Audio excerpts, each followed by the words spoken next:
like an obstacle course. Like there's, when you go through an obstacle course, there's certain things that you have to overcome, and it's like challenging, but till you get to the next one, you thought that last one was hard. Now you get to the next obstacle, you're like, well, golly, like this is harder to get over than I thought. It's the same thing, but it'll strengthen you. It'll fine tune your mind. It'll fine tune your faith.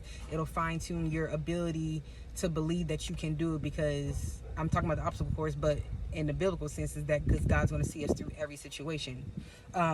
Obscurity is a condition of being unclear, and opposition is an active force, an antagonistic force from the enemy to stop you, to just to be against you, to get you to not do anything, to get you to be so frustrated with your circumstances that you run to vices, whatever your vice could be, for a sense of comfort.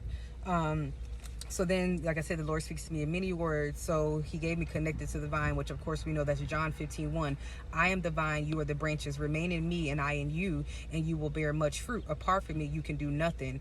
Some of the fruits of love, joy, and patience. Like, we must stay connected to him at all times. When we try to do it on our own right, have self-reliance, then he will let us basically suffer the consequences of thinking that we can do it on our own. But if we remain in him, remain at his feet, remain having faith, even when we lose faith, God is faithful. Like, he will never, turn on us. He's just waiting for us to come back.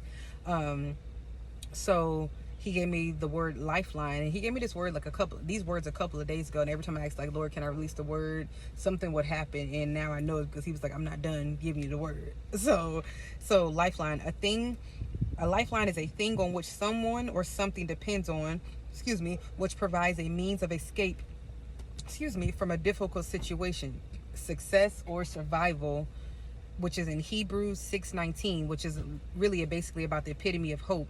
We have this hope as an anchor for the soul, firm and secure, God's promise.